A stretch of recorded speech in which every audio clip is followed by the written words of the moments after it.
presidential race has been won by Governor Ronald Reagan of California. George Herbert Walker Bush, 41st President of the United States. Governor Clinton is now President Bill Clinton, too close to call. There it is, George W. Bush reelected. Barack Obama, President-elect of the United States. This is CNN. Right now, the Republican presidential candidates in their final debate before a series of contests that could change everything. In Arizona tonight, a grand showdown in a presidential contest that's been all over the map. If you don't like the state of the race right now, wait a couple of weeks. This has been like riding Space Mountain at Disney. The Republican race could take another turn right now when the GOP candidates return to the debate stage. Rick Santorum, the late contender, says it's a two-man duel now, and he'll be the one left standing. I stand here to be the conservative alternative to Barack Obama. Mitt Romney, the long-distance runner, says every rival that's threatened him has made him stronger. My conservatism is to the core. Newt Gingrich, the determined challenger, vowing to compete, win or lose, until the last votes are cast. We intend to change Washington, not accommodate it. Ron Paul, the delegate hunter, keeping his campaign going by picking and choosing his battles. We have the message that America needs at this particular time. The Final Four in Arizona, a state rich in presidential campaign history, a front line in the immigration wars, and the fight to bounce back from recession. We know how to help the American people create jobs. This has been tough for middle-income families in America. Here in the West, they know a thing or two about fights to the finish, and this debate could change the landscape once again.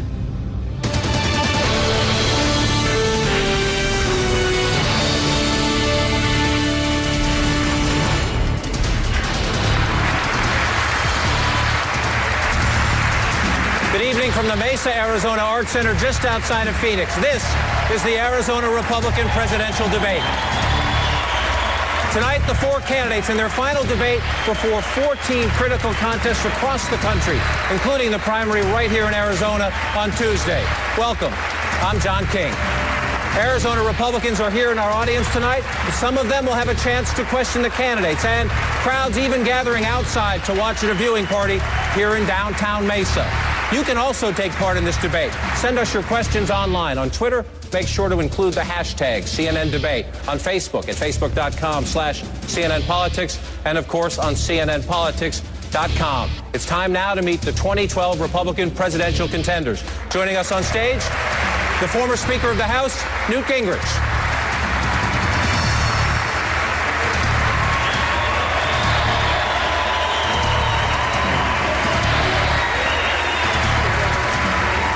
The former Massachusetts Governor, Mitt Romney.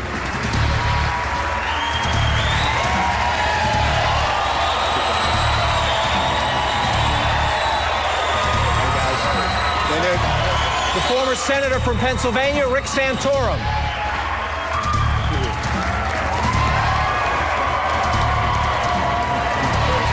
And the Texas Congressman, Ron Paul.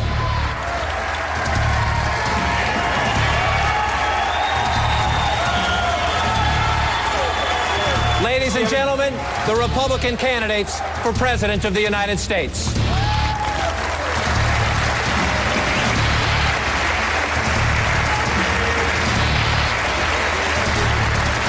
Just before we came on the air tonight, we recited the Pledge of Allegiance. We want to ask everyone now here in the hall to rise, and at home as well. As we have the national anthem performed, it is our honor tonight to welcome the Arizona State University Symphonic Chorale.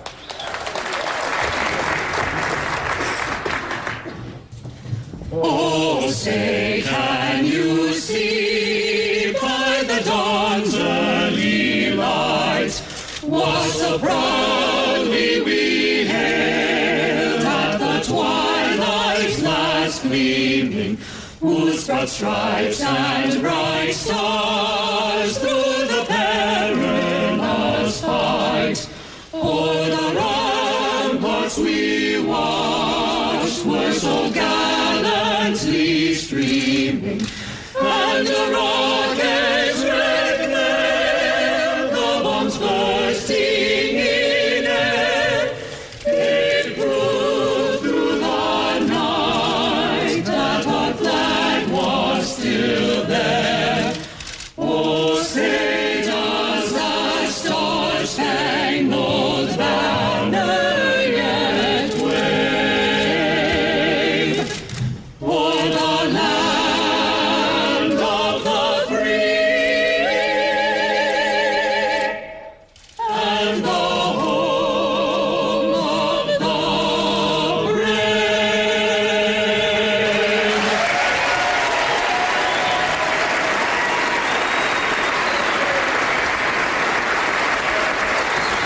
Thank you. Our thanks to the Arizona State University Symphonic Chorale. That was fabulous. Gentlemen, I want to ask you to take your seats. I'll take a moment now to explain to you how our debate will work tonight. I'll question the candidates as well as we'll also take some questions from members of our audience. I'll follow up and guide tonight's discussion. Candidates, we're going to try to make sure each of you get your fair amount of questions, and you'll have a minute to answer and in 30 seconds for rebuttal and follow-ups. And if you're singled out for a particular criticism, I'll make sure you get a chance to respond. Now we're going to have each of the candidates introduce themselves, and so we have more time to debate tonight. We're going to ask them to keep it short. Here's an example. I'm John King from CNN. I'm honored to be your moderator tonight, and I'm thrilled to be in a state that reminds us baseball season is just around the corner. Congressman Paul, we begin with you, sir.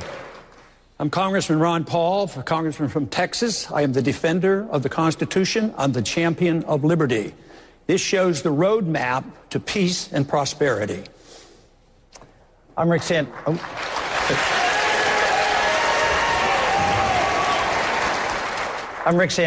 and we have a lot of troubles around the world, as you see, the Middle East in flames and what's going on in this country with gas prices and the economy. And I'm here to talk about a positive solution to the problems that confront this country that include everybody from the bottom up.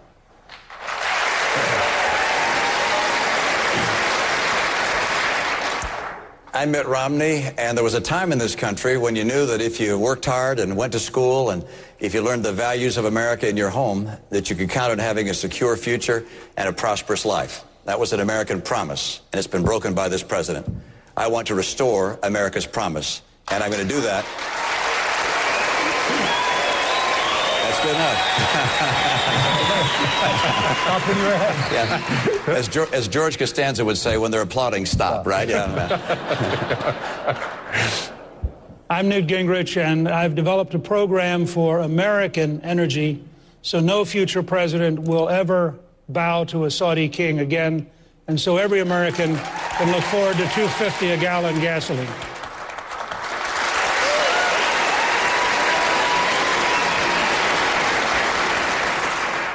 Gentlemen, it's good to see you again. Let's get right started on the important issues with a question from our audience. Sir, please tell us who you are and then state your question. My name is Gilbert Fiddler from Gilbert, Arizona. And I'd like to ask this question to all the candidates if I could. Since the first time in 65 years our national debt exceeds our gross national product, what are you going to do to bring down the debt?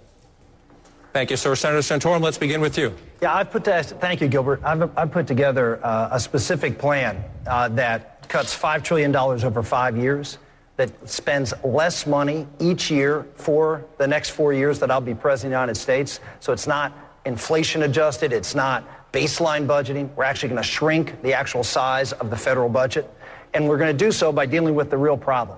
And here's where I differentiate myself with everybody else, including obviously the president. I actually have experience on tackling the toughest problems that we have in this country, and that's the growth of entitlement spending. Obviously, the first thing we need to do is repeal Obamacare. That's the one entitlement that we can get rid of. And that's a couple $2 trillion in spending over the next 10 years. But there's bigger issues. When I was born, less than 10% of the federal budget was entitlement spending. It's now 60% of the budget. Some people suggest that defense spending is the problem. When I was born, defense spending was 60% of the budget. It's now 17%. If you think defense spending is the problem, then you need a remedial math class to go back to. Defense spending will not be cut under my administration, but we will go after all of the means-tested entitlement programs, Medicaid, food stamps, all of those programs, and do what we did with welfare. We cut the welfare, we cut spending on welfare, froze it, and then we block granted it to the states and gave them the flexibility to run that program the way they saw fit with two provisos. Number one, there would be a time limit on welfare and a work requirement. We were going to say that poverty is not a disability, that these programs need to be transitional in nature. And we need to do the same thing with Medicaid. We need to do the same thing with food stamps, all of the other means-tested entitlement programs. And unlike the Paul Ryan plan, I see I'm out of time, but unlike the Paul Ryan plan, we also will deal with Medicare and Social Security, not 10 years from now. But we have to start dealing with it now because our country is facing fiscal bankruptcy. Thank you, Senator. Governor Romney, I'm wondering if that answer satisfied you. Just in recent days, you said this, quote, if you want a fiscal conservative, you can't vote for Rick Santorum because he's not. Did he answer your questions there?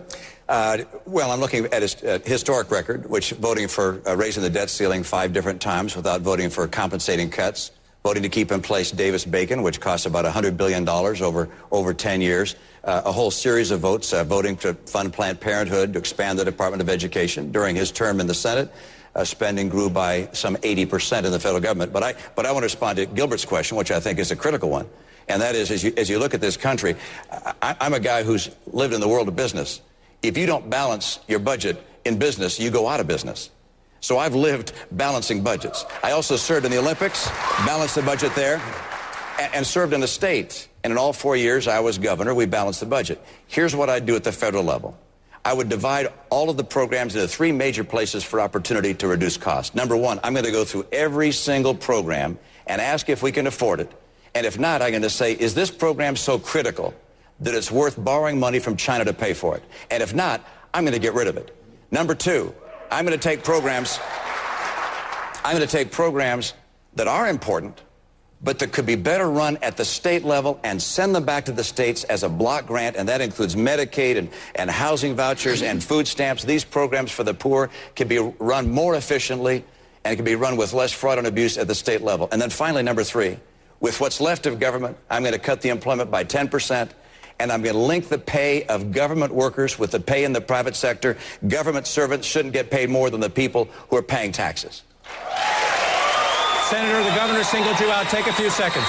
Yeah.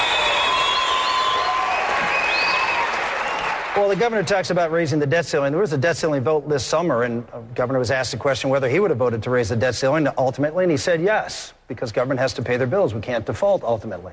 What happened the 12 years I was in the United States Senate, we went from the debt to GDP ratio, which is now over 100%. When I came to the Senate, it was 68% of GDP. When I left the Senate, it was 64% of GDP.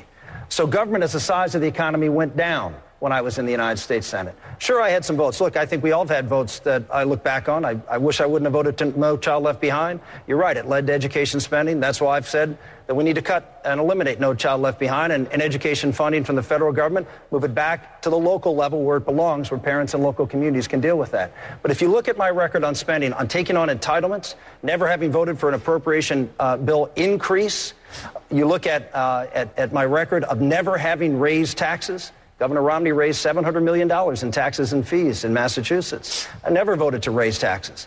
Governor Romney even today suggested raising taxes on the top 1%, adopting the Occupy Wall Street rhetoric. I'm not going to adopt that rhetoric. I'm going to represent 100% of Americans. We're not raising taxes on anybody. All right, Governor, please, quickly, I want to bring the Congressman and the Speaker into the conversation, but respond. There were so many misrepresentations in there, it's going to take me a little while. Number 1, I said today that we're going to cut taxes on everyone across the country by 20%, including the top 1%. So that's number 1. Number 2, I said, yes, we should increase the debt ceiling in this last vote, but only if we have a cut, cap, and balance provision put in place.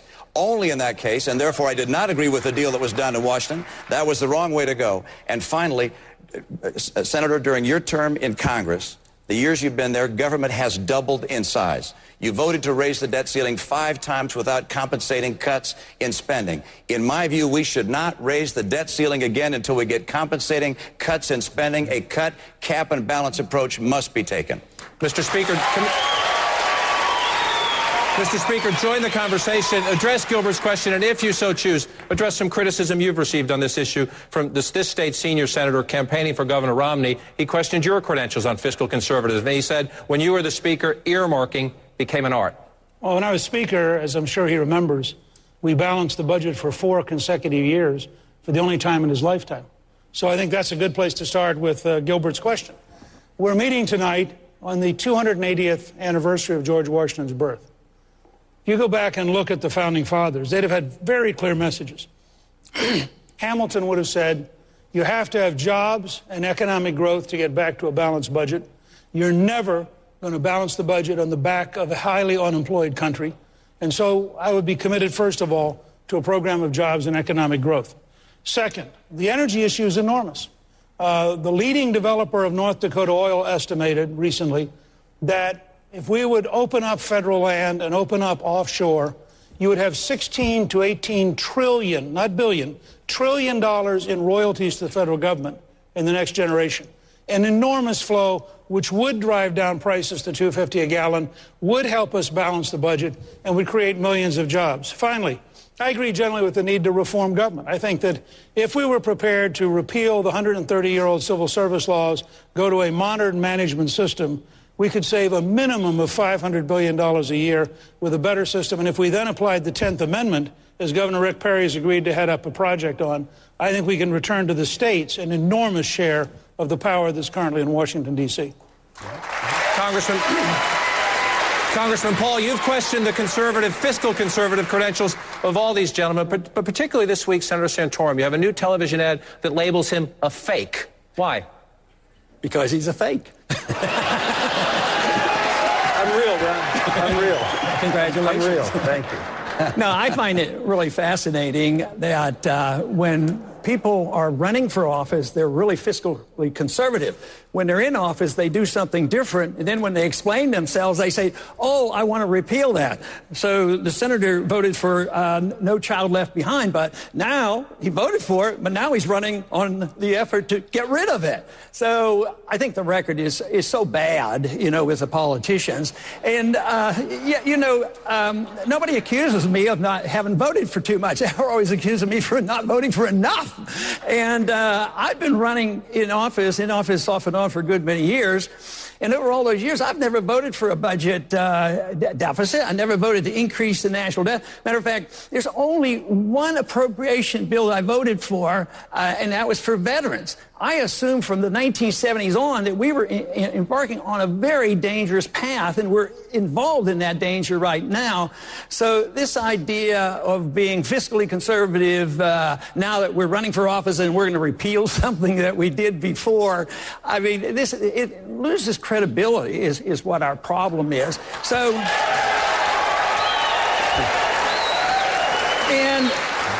and the one thing that I think should annoy all Americans is that voting for foreign aid. I mean, just think, their foreign aid packages, they're huge, and when the member votes for it, they don't say, well, this money's going to ABC because I love that country, but it's the principle of the way the government works. You vote for foreign aid because for some weird reason it's supposed to be good for America, but then it goes and helps all our enemies. That's what I disapprove of. Senator Santorum, respond quickly. Ron, the Weekly Standard just did a review looking at the national taxpayer unions, I think Citizens Against Government Waste, and they measured me up against the other 50 senators who were serving when I did, and they said that I was the most fiscally conservative senator in the Congress in the 12 years that I was there. My ratings with the national taxpayer unions were A's or B's. They were very high from the Citizens Against Government Waste. I got a Hero Award. I was a leader, as you know, on taking on tough issues, which is the entitlement programs, not just welfare reform, but I also worked on Medicare reform and Medicaid reform, and also was a leader on trying to deal with Social Security. And I did that not representing one of the most conservative districts in the state of Texas, but in the state of Pennsylvania, with the second largest per capita population of seniors in the country. And I can tell you, those seniors really cared about Social Security. Why? Because all my rich seniors moved to Florida and Arizona. And what's left in Pennsylvania is folks who relied on Social Security. And I was out there as a Republican senator, a conservative voting record, over a 90% conservative voting record from the American Conservative Union. By the way, Ron, you ranked 145th in the bottom half of Republicans this year in a conservative voting record from that same organization. We had a strong record in a tough state to be a conservative. If I can stand up in the state of Pennsylvania, which hasn't elected a Republican president since 1988, and have a strong principled voting record on issues that were tough in my state, senior issues. Imagine now, as President of the United States, with a Tea Party movement and a riled-up conservative base, what we can accomplish in Washington, D.C. Congressman, quickly. You know, that's always a cop-out when you compare yourself to the other members of Congress. The American people are sick and tired of the members of Congress. They get about 9% rating.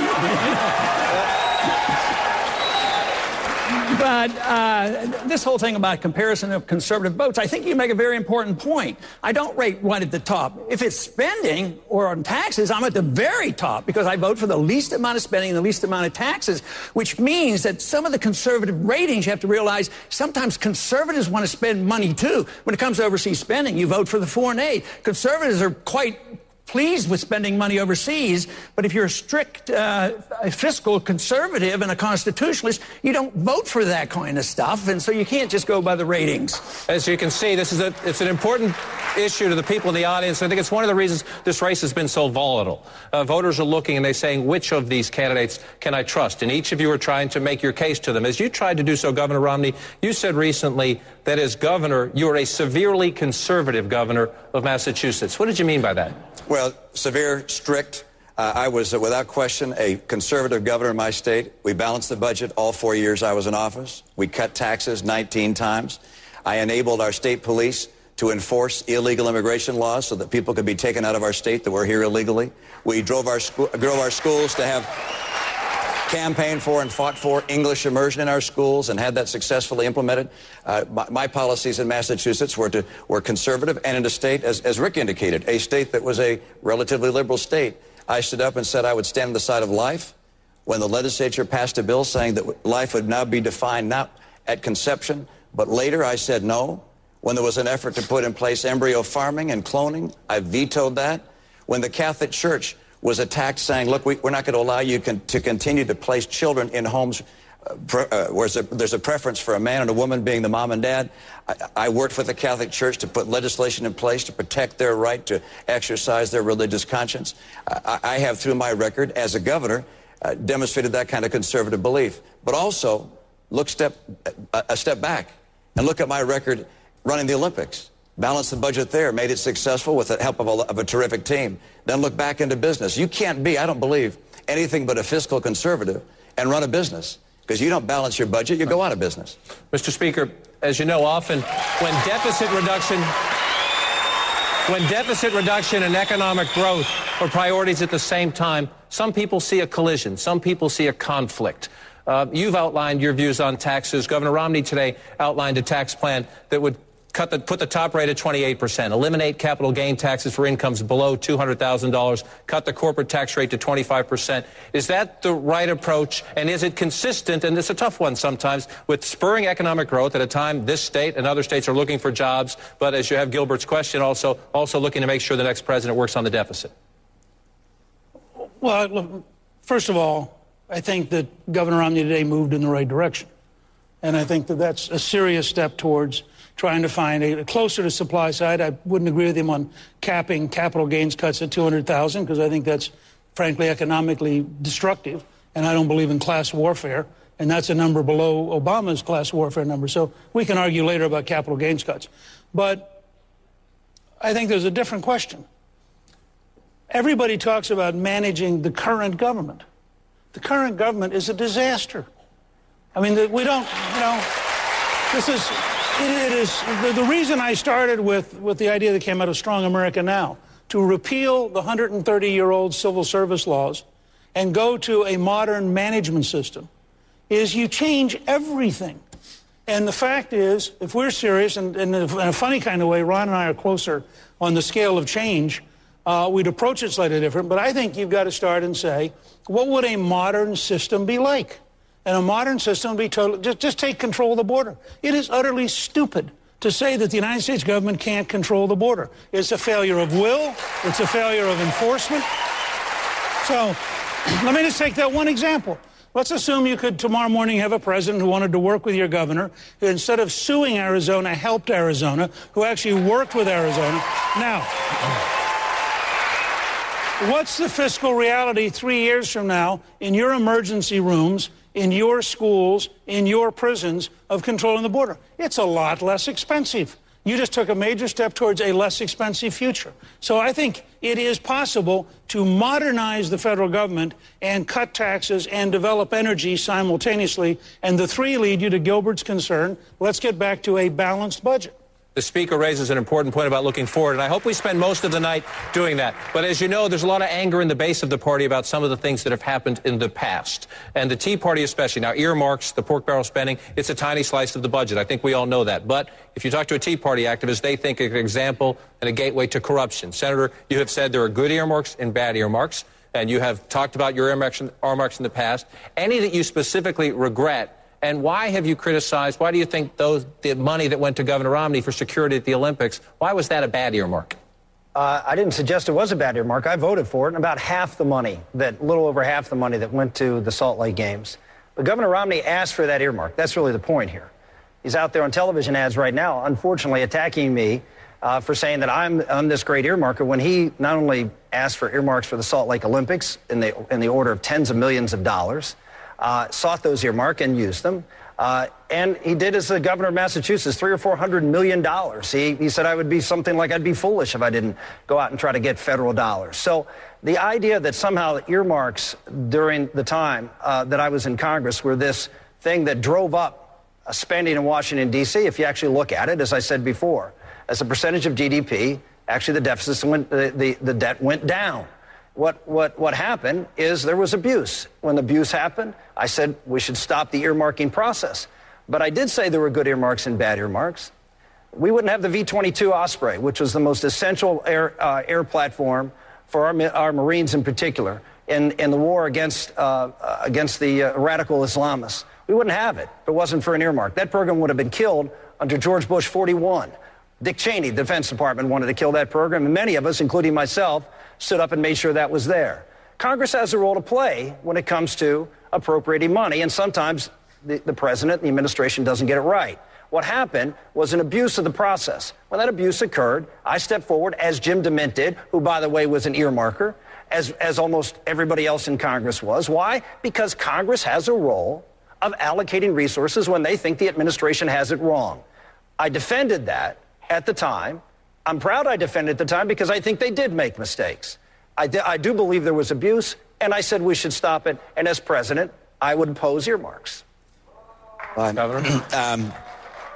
I didn't follow all of that, but I can tell you this. I would put a ban on earmarks. I think it opens the door to excessive spending on projects that don't need to be done. I think there are a lot of projects that have been voted for. You voted for the bridge to nowhere. I think these earmarks, we've had it with them. If Congress wants to vote in favor of a bill, that they should take that bill, bring it forward with committees, have people say vote it up or down on the floor of the House and the Senate, have the president say yes or no and move forward. But the earmark process is broken. There are thousands and thousands of earmarks, money being used inappropriately. And I'll tell you this.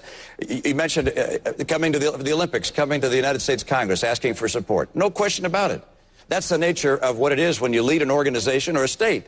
You come to Congress and you say, these are the things we need. In the history of the Olympic movement, the federal government has always provided the transportation and security. So we came to the federal government asking for help on transportation and security. I was fighting for those things. Our games are successful. But while I was fighting to save the Olympics, you were fighting to save the bridge to nowhere. Quickly.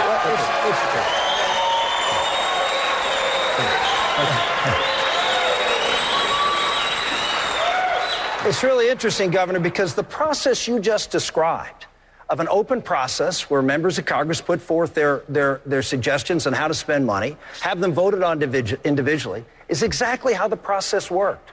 So what you're just suggested as to how earmarks should work in the future is exactly how they worked in the past. So I suspect you would have supported earmarks if you were in the United States Senate. I'm sorry, the 6,000 earmarks that were put in place under the Speaker's term, for instance, were oftentimes tagged onto other bills. I'm sorry, I don't mean to be critical. That was the process. There were thousands. I mean, we've had thousands and thousands of earmarks. They are typically tagged onto, bundled onto other bills. Okay, go ahead, Mr. Speaker. Go ahead. You're entitled to your opinions, Mitch. You're not entitled to the I've heard that line before. Misrepresent the facts, and you're misrepresenting the facts. You don't know what you're talking about. What happened in the earmark process? What happens in the earmark process? It was that members of Congress would ask, formally, publicly request these things, put them on paper, and have them allocated, and have them voted on in committee, have them voted on the floor of the Senate. Congressman Paul, attached to a bill, as part of the bill, and the president can't veto it. He can veto the bills. The whole bill, but he can't veto the earmark. Well, we tried to do that, by the way. I supported the line item veto. That's what I support. Hold on. Mitt, I agree with you. I support the line item veto. I voted for a line item veto so we could do just that. Unfortunately, the Supreme Court struck it down. I would like to go back as president again and give the president the authority to line item veto. But that's not the issue. The issue is, were they transparent? And the bottom line was, when I was in the United States Senate, there was transparency, and Congressman Paul, who is one of the most prolific earmarkers in the Congress today, would tell you, and I'm not criticizing, I'm just saying that that's a fact, right. that he. I think you got a chance to say a word. Mr. Speaker, you were referenced by the governor. You first, then Congressman Paul. Don't worry, we'll get to you, Congressman, I promise. Good. Now, look, let me just say flatly, all of you need to think about this, because this is one of those easy demagogic fights that gets you in a lot of trouble. If you have Barack Obama as president, and you have a Republican House, you may want the House imposing certain things on the president. Now, when I was Speaker, for example, and we had a liberal Democrat in the White House, I actually want to reinforce what the governor said. I helped the Atlanta Olympics get the support they needed from the U.S. government to be successful. I thought it was totally appropriate to help the Atlanta Olympics, and I actually went to your former governor and sat down with the people originally planning the Winter Olympics and said, look, this is what we did. This is what you need to do. I think it was totally appropriate for you to ask for what you got. I just think it's kind of silly for you to then turn around and run an ad attacking somebody else for getting what you got and then claiming what you got wasn't what they got because what you got was right and what they got was wrong. Congressman Paul, answer Senator Santorum, please, sir. I followed that, and I You know, there's reason for the confusion because because it's all Congress's fault. They're all messed up. They don't know what they're doing in Congress is the real reason. But this whole idea of earmarking is designating how the money is spent. What a lot of people don't understand is if the Congress doesn't say the way the money should be spent, it goes to the executive branch. And that's the bad part. If you were actually cutting, it would make a difference. But you don't want to give more power to the executive branch. Even if I'm president, I don't want more power over that funding. That should be with the people and with the Congress. But earmarking, the reason we get into trouble is the irresponsibility of Congress. Take your highway funds. We're supposed to pay a user fee. We pay our gasoline tax. We should get our fair share back. But what do? They take the highway funds and other these trust funds, and they spend this money overseas in these wars that we shouldn't be fighting. And then when the highways need building, then you have to go and fight the political system and know who to deal with and maneuver and try to get some of your money back. But if you say you're against the earmarking and fuss and fume over, the answer is vote against the bill. That is what I do. I argue for the case of the responsibility being on the Congress, but it's the responsibility of us who believe in fiscal conservatism to vote against the bill. We need to vote against the spending is what we need to do. All right. Let's take another important economic question. This one comes to us from CNNPolitics.com, and you can see it in the audience up on the board here. Why was George W. Bush wrong in his efforts to save the auto industry, and why was Barack Obama wrong to continue the effort? Senator Santorum, I want to go to you first with this question. You, like your friends on the stage tonight, opposed the auto bailout. Michigan votes on Tuesday along with Arizona. We assume folks are watching there tonight. Address your answer to an auto worker who may believe strongly that he or she has that job tonight because of the bailout.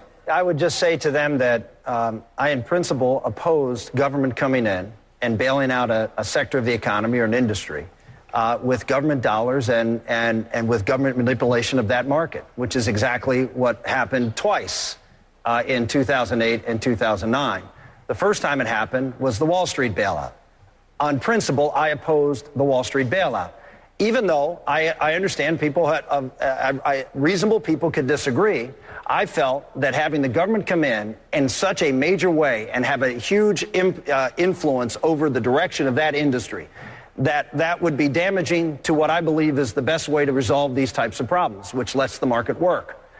Constructive capitalism, as Governor Romney was talking about in his days of Bain Capital, and destructive capitalism. And that means pain. I understand that. But it also means limited government and allowing markets to work because we believe they're more efficient over time. I held the same consistent position when it came to the auto bailouts. I can say that with respect to Governor Romney, that was not the case. He supported the folks on Wall Street and bailed out Wall Street, was all for it. And then when it came to the auto workers and the folks in Detroit, he said no. That to me is not a consistent principled position. I had one. I believe in markets, not just when they're convenient for me. Governor?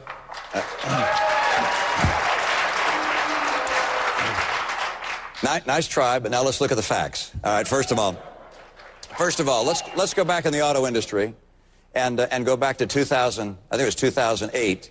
President Bush was still in office, and the three chief executive officers of the three major auto companies got in their private planes and flew to Washington and said, please write us a check. I think they wanted $50 billion. And I wrote an op-ed in the paper, and I said, absolutely not. Don't write a check for $50 billion. These companies need to go through a managed bankruptcy, just like airlines have, just like other industries have. Go through a managed bankruptcy.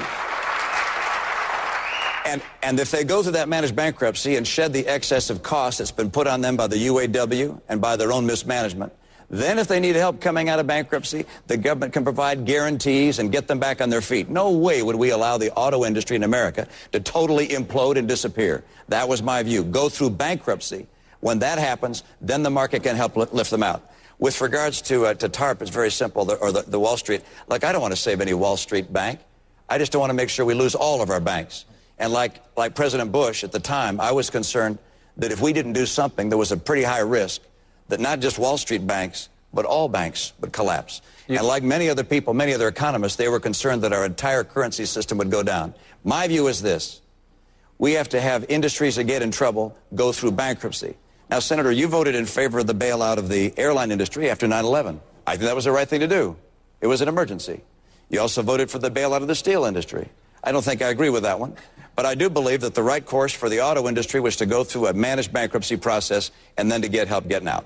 Governor, let me ask you, you mentioned President Bush's position on the Wall Street bailout. If you talk to people in the Bush administration at the time, they say they would have preferred the structured bankruptcy route that you talked about, but that there was no private capital available, that nobody would give the auto companies money, and that their choice, they say at the time, was to either give the government money or have them liquidate. Yeah, it was really interesting because I wrote my piece and I said, look, these companies need to go through managed bankruptcy. And the head of the UAW said, we can't go through managed bankruptcy. The industry will disappear if that happens. And the politicians, Barack Obama's people, oh, no, we can't go through managed bankruptcy. 6 months, they wrote, I think it was $17 billion in checks to the auto companies. Then they finally realized I was right.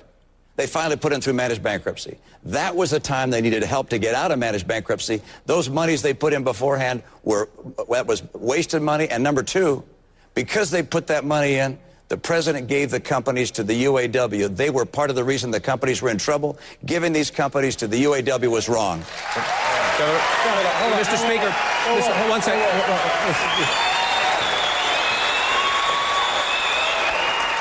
As Governor Romney Wells knows, that the American government shut down the airline industry after 9/11.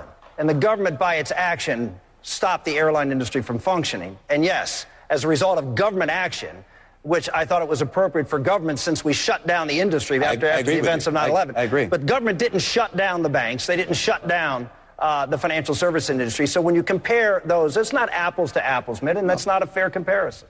Mr. Speaker, come in on the conversation. It's a tough one. It's a tough one. It's a major American industry at a time of trouble. That's not a tough. It's not tough, you say. It's not tough.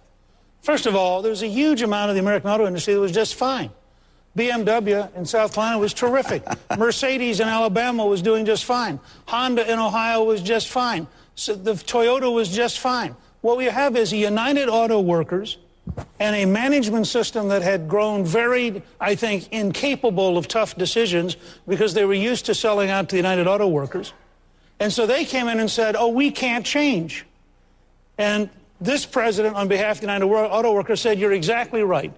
Now, the fact is Chrysler is now Fiat. So when we talk about saving the American auto industry, let's be clear what they were doing. I think that they would have been much better off to have gone through a managed bankruptcy. I agree with Governor Romney. I think it would have happened. But what would have happened is the UAW would have lost all of their advantages. And the result was what you had, I thought, was an unprecedented violation of 200 years of bankruptcy law by Barack Obama to pay off the UAW at the expense of every bondholder. So, Congressman Paul, as you join the conversation, there's criticism of President Obama here, but I also want you to address the state's current Republican governor, Rick Snyder, who supports Governor Romney, but that's irrelevant to this point. He says, quote, the bailout actually was something that really worked. Is that Republican governor wrong? Well, you know that's interesting that when they argue that case. First, I don't like the idea that you have good bailouts and bad bailouts. If bailouts are bad, they're bad, and we shouldn't be doing it. But this argument about maybe one that works, well, now that the bankruptcy or the bailing out of GM worked, I said that's sort of like if a criminal goes out and robs a bank and he's successful, therefore you endorse what he did because he's successful. But you have to rob people. You have to distort the law. The government is supposed to protect contracts. They're not supposed to regulate contracts, and they're not supposed to undermine contracts. And that's what we've been doing. In the housing bubble, we undermine contracts. And this is what we're doing here. So you want to respect the contracts. A lot of people will accuse me of advocating a free market, that there's no regulations. Actually, the regulations are tougher because you have to go through bankruptcy and you have to face up to this. And it isn't like General Motors would be destroyed. Newt made that point there, that there were good parts of General Motors, but politicians can't figure this out. Then they serve the special interest, and then you have labor fighting big business. I opt for the free market and the defense of liberty. That's what we need in this country. All right.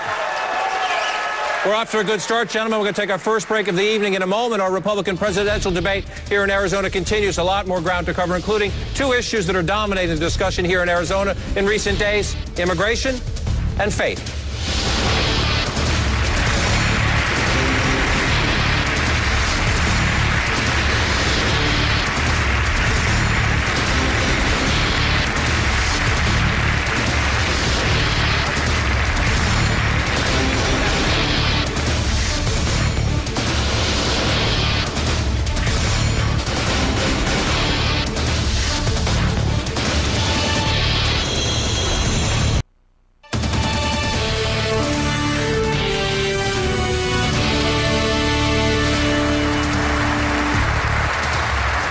Welcome back to the Mesa Arts Center in the Arizona Republican presidential debate. Let's get right back to questioning the four contenders for the Republican nomination. We take a question now from CNNPolitics.com. You can see it up on the screen here. Since birth control is the latest hot topic, which candidate believes in birth control, and if not, why? As you can see, it's a very popular question. It's a very popular question in the audience, as we can see. Look, we're not going to spend a ton of time on this, but it is. Please. Can I just make a point? Sure. These guys are giving you some feedback here, John. I see that. I think they're making it very clear. No, I think this. I'm going to make two quick points, John. The first is there is a legitimate question about the power of the government to impose on religion activities which any religion opposes. That's legitimate. There is. But I just want to point out, you did not once in the 2008 campaign, not once did anybody in the elite media ask why Barack Obama voted. Okay? So let's be clear here. If we're going to have a debate about who the extremist is on these issues, it is President Obama, who as a state senator voted to protect doctors who killed babies who survived the abortion. It is not the Republicans. What's happened? John, what's happened, and you recall back in the debate that we had George Stephanopoulos talking all about birth control. We wondered why in the world, and contraception, and it's like, why is he going there? Well, we found out when Barack Obama continued his attack on religious conscience. I don't think we've seen in the history of this country the kind of attack on religious conscience, religious freedom, religious tolerance that we've seen under Barack Obama. Most recently, of course,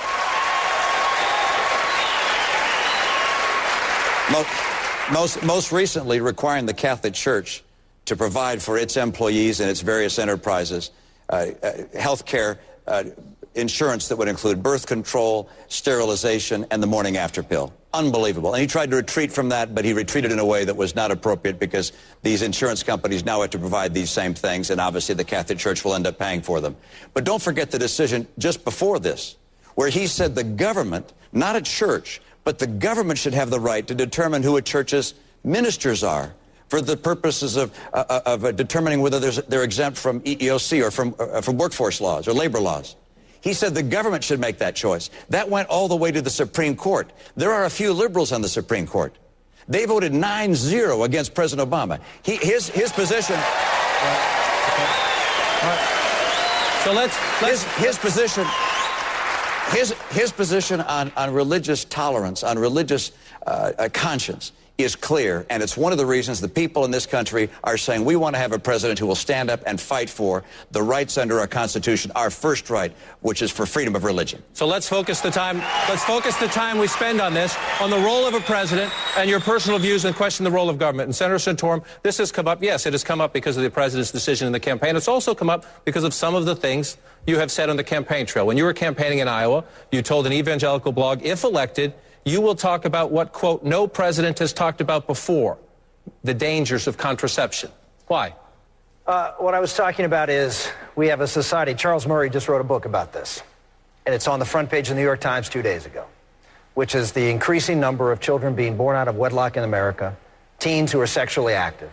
And what we're seeing is a problem in our culture with respect to children being raised by children, children being raised out of wedlock, and the impact on society economically, the impact on society with respect to drug use and all a host of other things when children have children. And so, yes, I was talking about these very serious issues. And in fact, as I mentioned before, 2 days ago on the front page of the New York Times, they're talking about the same thing. The bottom line is that we have a problem in this country, and the family is fracturing. Over 40% of children born in America are born out of wedlock. How can a country survive if children are being raised in homes where it's so much harder to succeed economically? It's 5 times the rate of poverty in single-parent households than it is in two-parent homes. We can't have limited government, lower tax. We hear this all the time. So you cut spending, limit the government, everything will be fine. No, everything's not going to be fine. There are bigger problems at stake in America. And someone is going to go out there, I will, and talk about the things. And you know what? Here's the difference. The left gets all upset. Oh, look at him talking about these things. You know, here's the difference between me and the left, and they don't get this. Just because I'm talking about it doesn't mean I want a government program to fix it. That's what they do. That's not what we do. Congressman Paul. As an OB doctor, I've dealt with birth control pills and contraception for a long time. This is a consequence of the fact the government has control of medical care and medical insurance, and then we fight over how we dictate how this should be distributed. It's sort of like in schools. Once the government takes over the schools, especially at the federal level, then there's no right position. Then you have to argue which prayer are you allowed to pray, and you get into all the details. The problem is the government is getting involved in things they shouldn't be involved, especially at the federal level. But sort of along the line of the pills creating the immorality, I don't see it that way. I think the immorality creates the problem of wanting to use the pills, so you don't blame the pills. I think it's sort of like the argument, conservatives use the argument all the time about guns. Guns don't kill, criminals kill. So in a way, it's the morality of society that we have to deal with. The pill is there and, you know, it contributes maybe, but the pills can't be blamed for the immorality of our society. Yeah. John, Governor, please. Yeah. John, you know, I think as Rick has just said, this isn't an argument about contraceptives. This is a discussion about, are we going to have a nation which preserves the foundation of the nation, which is the family, or are we not? And Rick is absolutely right. When you have 40% of kids being born out of wedlock, and among certain ethnic groups, the vast majority being born out of wedlock, you ask yourself, how are we going to have a society in the future? Because these kids are raised in poverty in many cases. They are in abusive settings. The likelihood of them being able to finish high school or college drops dramatically in single-family homes. And we haven't been willing to talk about this. And when we have programs that say we're going to teach abstinence in schools, the liberals go crazy and try and stop us from doing that.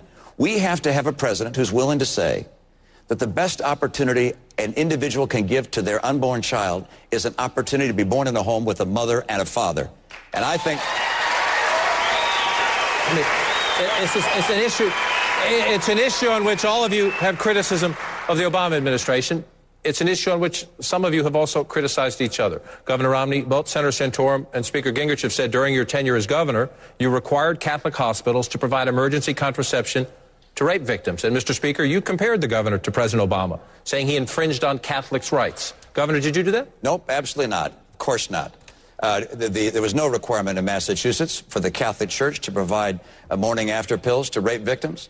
That was entirely voluntary on their part. There was no such requirement. Likewise, in the Massachusetts health care bill, there's a provision in Massachusetts general laws that says that people don't have to have coverage for contraceptives or other type of medical devices, which are contrary to their religious teachings. Churches also don't have to provide that to entities which are either the church themselves or entities they control. So we have provisions that make sure that something of that nature does not occur. That's why when I worked very closely with the leaders of the Catholic Church, I met with the Cardinal a number of times and with his emissaries. We talked about the issues we were concerned about. We battled, for instance, to help the Catholic Church stay in the adoption business. The amazing thing was that while the Catholic Church was responsible for half the adoptions in my state, half the adoptions, they had to get out of that business because the legislature wouldn't support me and give them an exemption from having to place children in homes where there was a mom and a dad on a preferential basis. Absolutely extraordinary. We have to have individuals that'll stand up for religious conscience, and I did, and I will again as president.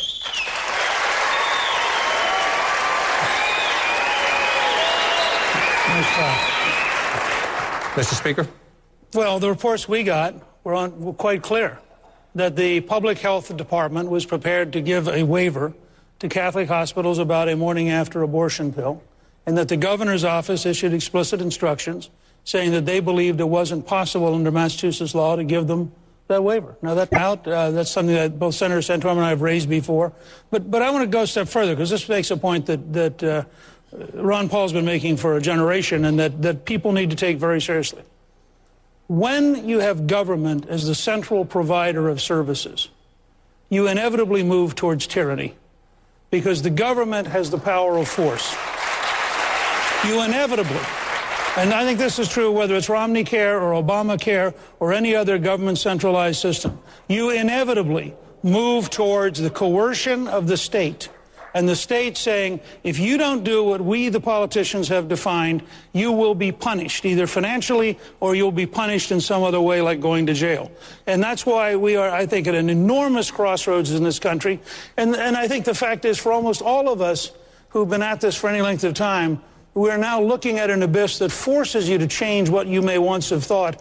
And I suspect all four of us are much more worried today about the power of the state than we would have been, with the possible exception of Congressman Paul, than we would have been at any point in the last 25 years. John, Congressman, please. Follow-up. You know, we talk about the morning after pill. Actually, the morning after pill is nothing more than a birth control pill. So if birth control pills on the market, the morning after pill. So if you're going to legalize birth control pills, you can't separate the two. They're all basically the same hormonally. But once again, the question is, if you voted for Planned Parenthood, like the senator has, you voted for birth control pills. And you literally, because funds are fungible, you literally vote for abortion because Planned Parenthood gets the money. Oh, I'll buy birth control pills, but then they have the money left over to do the abortion. So that's why you have to have a pretty strong resistance to voting for these bunches of bills put together. Planned Parenthood should get nothing, let alone designate how they spend. Senator Santorum.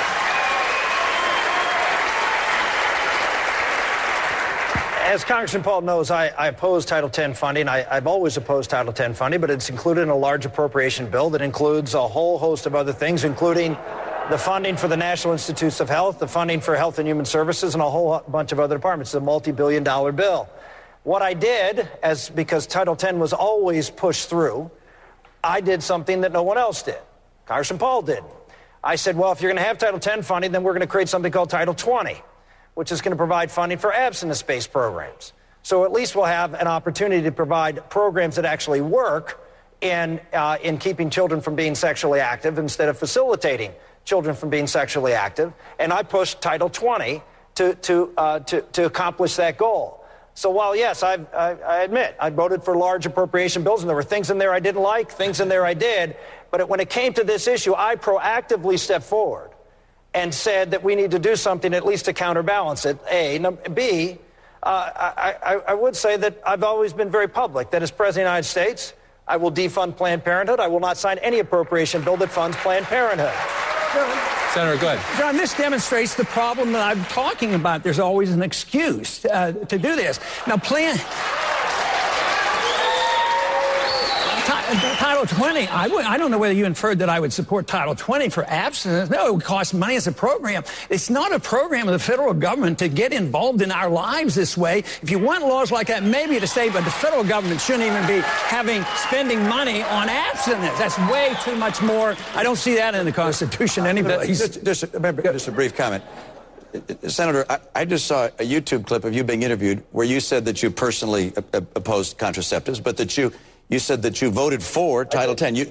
But you used that as an argument saying this is something I did proactively. You didn't say this is something I was opposed to. It was something I would have done. You said this in a positive light. I voted for Title X. I think I was making it clear that while I have a personal more objection to it, even though I don't support it, that I voted for bills that included it. And I made it very clear in subsequent interviews that I don't support that. I've never supported it, and on an individual basis have voted against it. That's why I proposed Title 20 to counterbalance it. So, Governor Romney, I can just say that you were talking about this issue before of religious conscience and protections. But this is the whole reason this issue is alive is because of the bill that you drafted in Massachusetts, Romney Care, which was the model for Obamacare and the government takeover of health care. Wait a second. And there was a study that just came out. There was a study just came out about 10 days ago, 2 weeks ago, that listed 15 ways in which Romney Care was the model for Obamacare. Everything from individual mandates, everything from fines. Yours is different. You required businesses over 10 employees. President Obama's is over 50 employees. But there is and even the drafter of your bill, when they were working on Obama's bill, said in fact it was the model. So here we have, as Newt said, the real fundamental issue here is government coercion. And government coercion, when you give governments the right to be able to take your responsibility to provide for your own health and care and give it to the government. That's what Governor Romney did in Massachusetts. It would be a let's say, it would be a difficult task for someone who had the model for Obamacare, which is the biggest issue in this race of government control of your lives, to be the nominee of our party. You would take that issue completely off the table. Governor, take 30 seconds to respond, and I want to move the conversations on. Much longer than 30 seconds. I hope that's a long answer. First of all, let's not forget that 4 years ago, well after Romney Care was put in place, 4 years ago, you not only endorsed me, you went to Laura Ingraham and said, and this is the guy who is really conservative.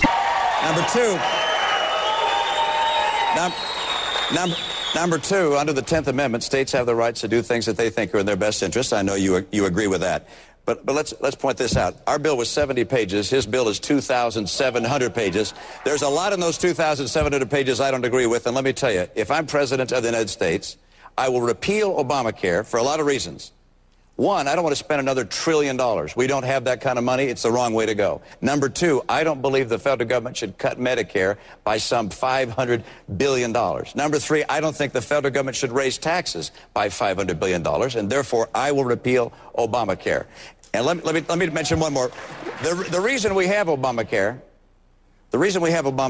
is because the senator you supported over Pat Toomey in Pennsylvania, Arlen Specter, the pro-choice senator of Pennsylvania that you supported and endorsed in a race over Pat Toomey, he voted for Obamacare. If you had not supported him, if we had said no to Arlen Specter, we would not have Obamacare. So don't look at me. Take a look in the mirror. Well, Senator, please, quickly.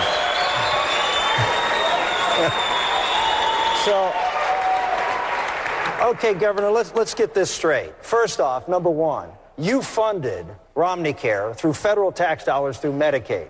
I know it well. It's called disproportionate share provider tax. About $400 million that you got from the federal taxpayers to underwrite Romney Care to make sure you didn't have to raise taxes right away. But of course you had to. You asked your governor with the $8 billion of tax increases he had to put in place. Yes, Governor, you balanced the budget for 4 years. You have a constitutional requirement to balance the budget in 4 years. No great shakes. I'm all for it. I'd like to see it federally, but don't go around bragging about something you have to do. Michael Dukakis balanced the budget for 10 years. Does that make him qualified to be president of the United States? I don't think so. The bottom line is, what you did was you used federal dollars to fund the government takeover of health care in Massachusetts. Used it as, and Barack Obama... Arlen Specter? Well, I'll get to that in a minute. And then Barack Obama used it as a model for taking over this health care system in America. Why? why I supported Arlen Specter. Number one, because Arlen Specter was a senator who was going to be the chairman of the Judiciary Committee at a time when the most important issue that was coming up in the next session of Congress was 2 to 3 Supreme Court nominees that were going to be available. And one, and maybe 2 of them, or maybe even all 3, were going to be out of the conservative bloc. And Arlen Specter, as chairman of the Judiciary Committee, we had a conversation. He asked me to support him. I said, will you support the president's nominees? We had a 51-49 majority in the Senate. He said, I'll support the president's nominees as chairman. Every nominee Arlen Specter supported from the time he took on Judge Bork and saved Justice Thomas, every nominee that he supported passed. Why? Because it gave Democrats cover to vote for it, and it gave Republican moderates cover to vote for it. And Pat would do that? No, because he wouldn't have been able to give the moderate Republicans and the conservative Democrats the leeway to then support that nominee, which is exactly what Arlen Specter did. He defended Roberts, defended Alito. We have a 5-4 majority on the court that struck down that case that you just talked about and is there as a guardian of liberty. And I did the right thing for our country. Well, let me tell you, Arlen Specter... Gentlemen, supporting Arlen Specter over Pat Toomey. That was a very torturous route to support a guy who's a pro-choice. Just about as torturous as 6 years later, in 1996, let's move the conversation along. Let's move the conversation along and take a question from a voter down here in our audience tonight. Sir, identify yourself and ask your question, please. Gentlemen, my name is Gary Lott, and I'm from Kingman, Arizona. It seems that Arizona has come under federal attacks just for wanting to secure its southern border. What will you and your administrations do to fix the situation, to secure our border, and to protect the American people? Congressman Paul, I want to go to you first on this one. You're from a border state. And as you answer Gary's question, a recent federal analysis says the cost of secure fencing, which they have in a good deal of the border along this state, would cost about $3 million per mile. Is that a good investment, money well spent? Probably not, but we can do a better job. And the best way to do it is forget about the border between Pakistan and Afghanistan and deal with our border and put the resources on this border. This is what we need. But we need to change the rules. We reward illegal immigration. They get benefits. Texas hospitals and, schools are going bankrupt. The restraints on the states and Obama's restraints on the states to do with it. Why isn't, if an illegal comes across the border and they go on private property, why isn't that trespassing? And why don't you have the right to stop it? So, but there should be no mandates from the federal government about what you must do. Under the 9th and 10th, there would be essentially none. But the federal government does have responsibility for these borders, and I just hate to see all these resources. I think that we should have much more of immigration service on the border to make it easier. It's hard to even get to visit this country. We're losing a lot of visitors and workers that could come to this country because we have an inefficient immigration service. And then that invites the illegal. We have to deal, we can't endorse the illegal, but the program today endorses the illegal problems. And a weak economy is always detrimental too because of the welfare state. We have welfare at home and some jobs go begging. We have jobs going begging in this country in the midst of the recession. Has to do with the economy. You can't ignore the economy, but also the welfare state, allowing immigrants to come over and then get the benefits. If you subsidize something, you get more of. So there's a lot we could do and we should do, and certainly this president is not doing a very good job. Mr. Speaker, the fence has been a point of contention in the race, and one of your high-profile supporters, a gentleman who's been up here during this campaign, Governor Rick Perry of Texas, is here tonight. And he said this: if you build a 30-foot wall from El Paso to Brownsville, the 35-foot ladder business gets really good. You signed a pledge to construct a double fence. Why is Governor Perry wrong? He's not wrong. They'd have to have 2 35-foot ladders because it's a double fence. Look, the fact is I helped Duncan Hunter pass the first fence in San Diego when I was Speaker of the House. San Diego and Tijuana are the most densely populated border. It turned out it worked. It worked dramatically. Duncan Hunter will be glad to testify, as former chairman of the Defense Committee, how much it worked. However, it stopped. It stopped in part because there was a wetlands. It turned out none of the illegal immigrants cared about wetlands policy. Then you had to go and build around the wetlands, which we did. The further we have gone with the fence, the fewer the people have broken into California. Now, The thing I was fascinated, though, John, is you quoted a government study of how much it would cost. That's my earlier point. If you modernize the federal government so it's competent, you could probably do it for 10% of the cost of that study. The fact is, what I would do, I have a commitment at Newt.org to finish the job by January 1, 2014. I would initiate a bill that would waive all federal regulation. Here, I would ask Governor Martinez, Governor Brown, and Governor Perry to become the co-leaders in their state. We would apply as many resources as are needed to be done by January 1 of 2014, including, if necessary, there are 23,000 Department of Homeland Security personnel in the D.C. area. I'm prepared to move up to half of them to Arizona, New Mexico, and Texas. This is a doable thing. Governor Romney, the border security is part of the equation. What to do about whether it's 8 or 11 million illegal immigrants in the country now is another part of the equation. And Sheriff Joe Arpaio, who's with us tonight from Maricopa County, he's in the audience. He told me this week here in Mesa, these are his words. It's, quote, political garbage, if you will, to not arrest illegals already in this country. You've talked, Governor, about self-deportation. If businesses do their job asking for the right documents, the people will leave. But what about arresting? Should there be aggressive, seek them out, find them, and arrest them, as Sheriff Arpaio advocates? You know, I think you see a model here in Arizona. They passed a law here that says that people who come here and try and find work, that the employer is required to look them up on E-Verify. This E-Verify system allows employers in Arizona to know who's here legally and who's not here legally. And as a result of E-Verify being put in place, the number of people in Arizona that are here illegally has dropped by some 14%, where the national average has only gone down 7%. So going back to the question that was asked, the right course for America is to drop these lawsuits against Arizona and other states that are trying to do the job Barack Obama isn't doing,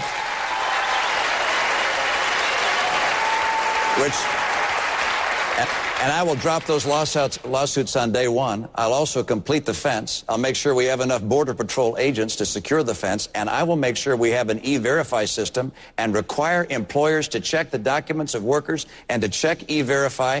And if an employer hires someone that has not gone through E-Verify, they're going to get sanctioned just like they do for not paying their taxes. You do that, and just as Arizona is finding out, you can stop illegal immigration. It's time we finally did it. Senator Santorum, we've had the conversation about the border and the fence. Governor Romney talks about E-Verify, making sure businesses are doing their part of the equation. What about the individual? You said in our last debate, employers should be sanctioned. As Governor Romney just said, if they hire illegal immigrants, about a quarter of all workers in private households are undocumented. What about the homeowner who hires somebody as a household cleaning worker, as a nanny perhaps? Does that person, if you're going to be consistent, have enforcement across the board, should that person be sanctioned? I'm not going to require homeowners to do E-Verify. I think that's one step too far. But I think what we need to do is to give law enforcement the opportunity to do what they're doing here in Arizona, what Sheriff Arpaio was doing here before he ran into some issues with the federal government, which is to allow folks to enforce the law here in this country, to allow people who are breaking the law or are suspicious of breaking the law to be able to be detained and deported if they're found here in this country illegally, as well as those who are trying to seek employment. This is enforcing not just upon the employer, but on those who are here illegally and trying to do things that are against the law, like seeking employment here. It's a tough policy question, obviously, and this state has been part of the driving force. It also becomes, especially for four gentlemen who would like to be the next president of the United States, it's a difficult political question in the sense that the Latino population is the fastest growing demographic in our country, and some Republicans, Marco Rubio, for example, a senator from Florida that all of you have complimented, said could be a leading force in your administration if you're elected. He said this recently. He says he worries that some of the rhetoric used by Republican politicians on this issue has been harsh, intolerable, inexcusable. Mr. Speaker, is he right? I don't know who he's referring to, so I'm not going to comment in general on a statement. Is there somebody somewhere who's done that? Sure. Was it also intolerable for President Obama to go to El Paso and make a totally demagogic speech in which he fundamentally, the great failure here, I voted in 1986 for the bill which was supposed to solve all this, which Ronald Reagan signed. And in Reagan's diary, he says, I signed this bill because we have to get control of the border and we have to have an employer sanction program with a guest worker program. Now, all of us who voted for that bill got shortchanged on everything we were supposed to get. President Bush couldn't get it through. President Obama can't get it through. I believe you cannot pass a single large comprehensive bill, the 2,700-page kind of bill you're describing. I think you got to go one step at a time. The first step is to control the border. I don't believe anybody who's here legally, and I talked last night, for example, with folks who are of Hispanic background from Nogales, who are in the import-export business dealing with Mexico every day. They want a border. They don't want a border that's closed. They want a border that's controlled, that has easy access for legality and impossible access for illegality. And that's the model that I think you can talk about in any community of any ethnic background in this country. All right, gentlemen, we're going to take another quick break. Our Arizona Republican presidential debate will continue in a moment. But here's a question. One of these men could be president just 11 months from now. How would they deal with threats from Iran and North Korea? Plus, a great question sent to us at CNNPolitics.com. Define yourself using one word, gentlemen, and one word only. Can the candidates keep it that short? Stick around and find out.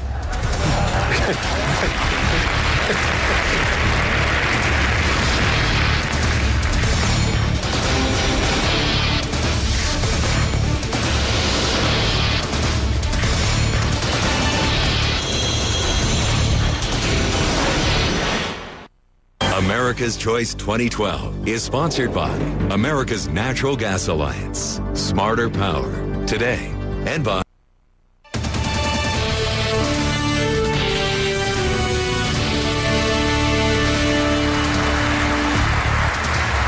We're back in Mesa, Arizona for our Arizona Republican presidential debate. And gentlemen, we have a question here from CNNPolitics.com. Without caveats or explanations, please define yourself using one word and one word only. Congressman Paul? Consistent. Senator Santorum? Courage. Governor? The Speaker? Cheerful.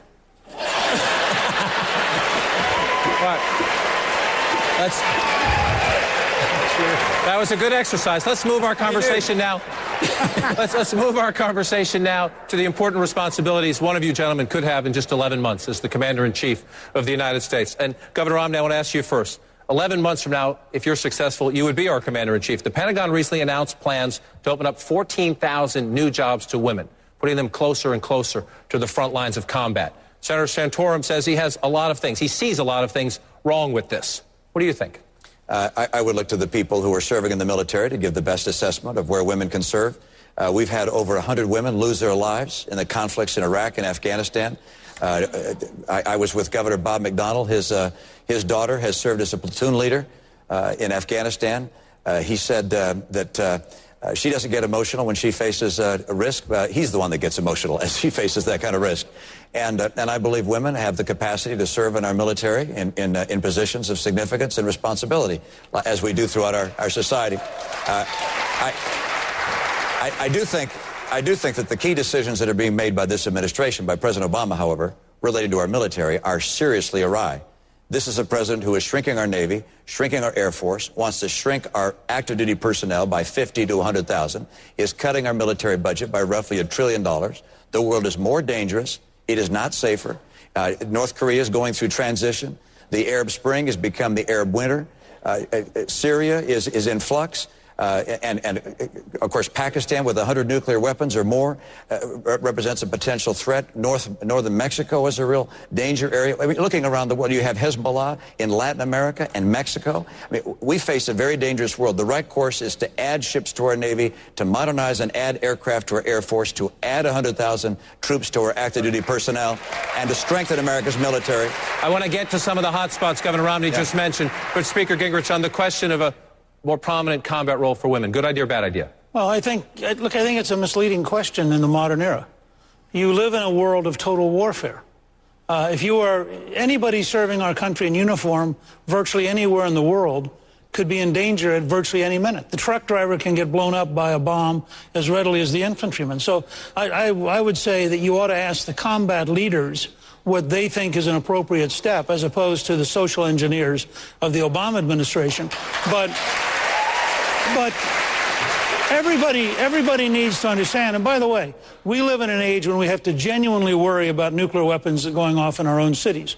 So everybody who serves in the fire department, in the police department, not just the first responders, but our National Guard, whoever's going to respond, all of us are more at risk today, men and women, boys and girls, than at any time in the history of this country. And we need to understand that's the context in which we're going to have to move forward in understanding the nature of modern combat. I think this is a very sober period, and I believe this is the most dangerous president on national security grounds in American history. Congressman Paul?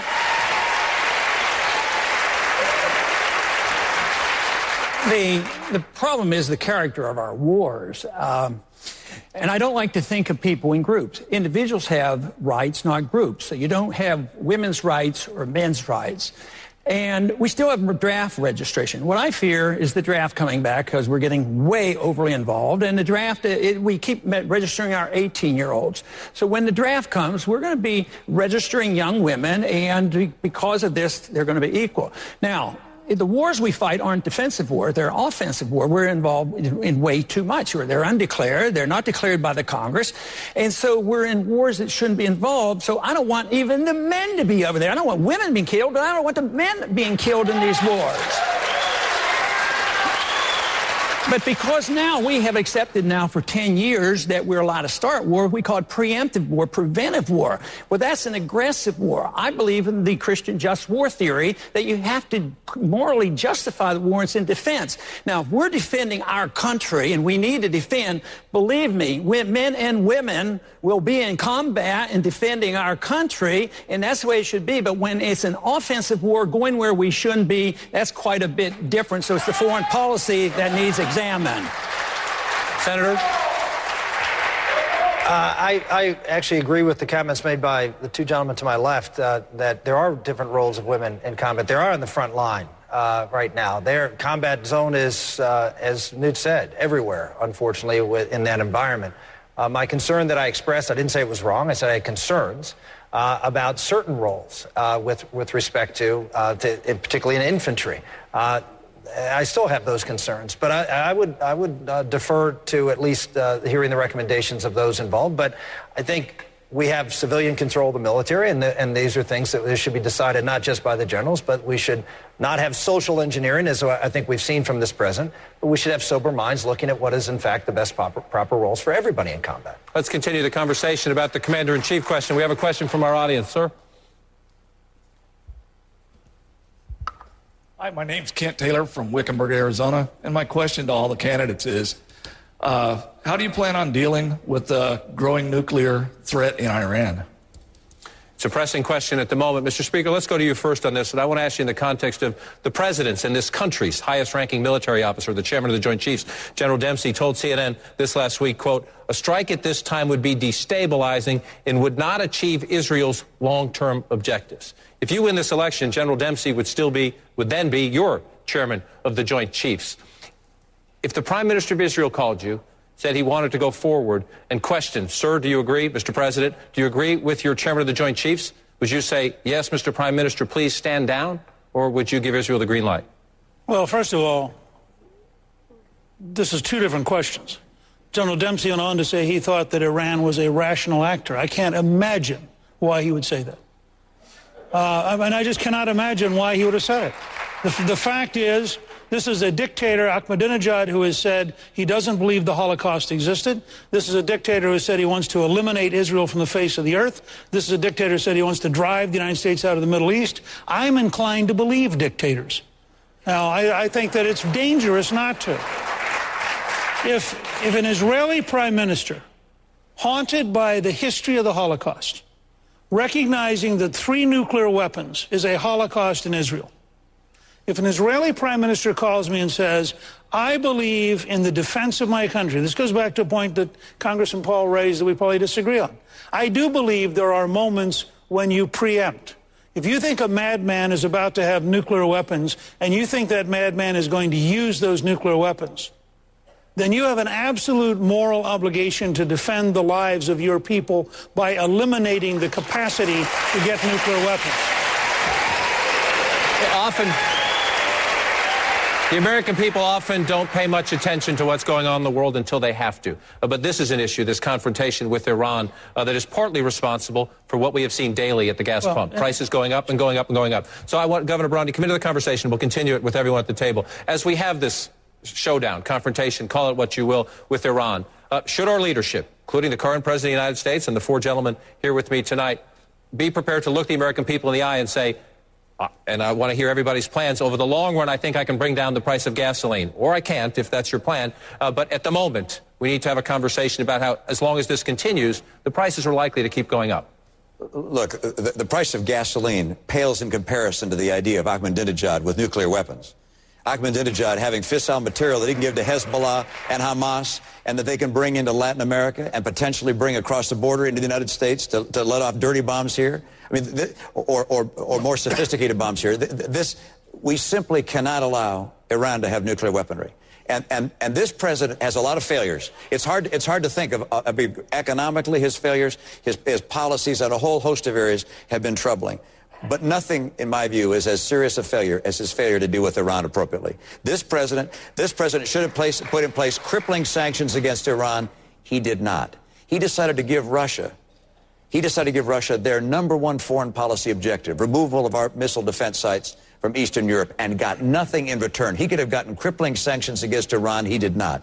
When dissident voices took to the street in Iran to protest a stolen election there, instead of standing with them, he bowed to the election.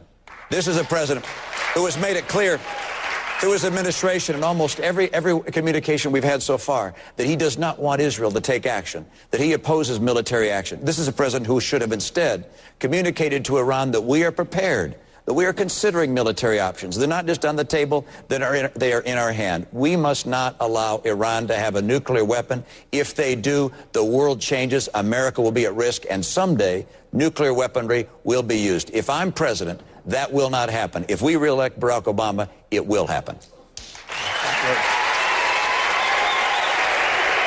Senator Santorum, please.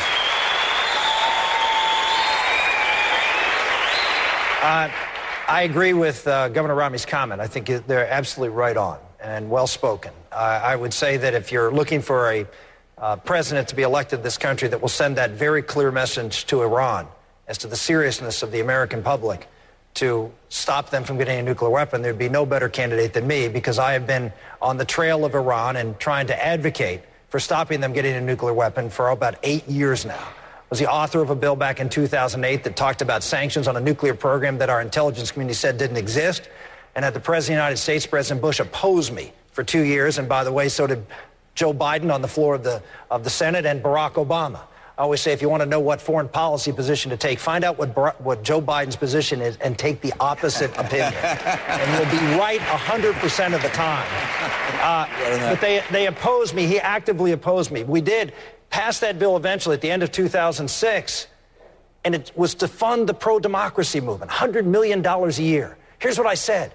We need to get these pro-American Iranians who are there, who want freedom, want democracy, and want somebody to help them and support them.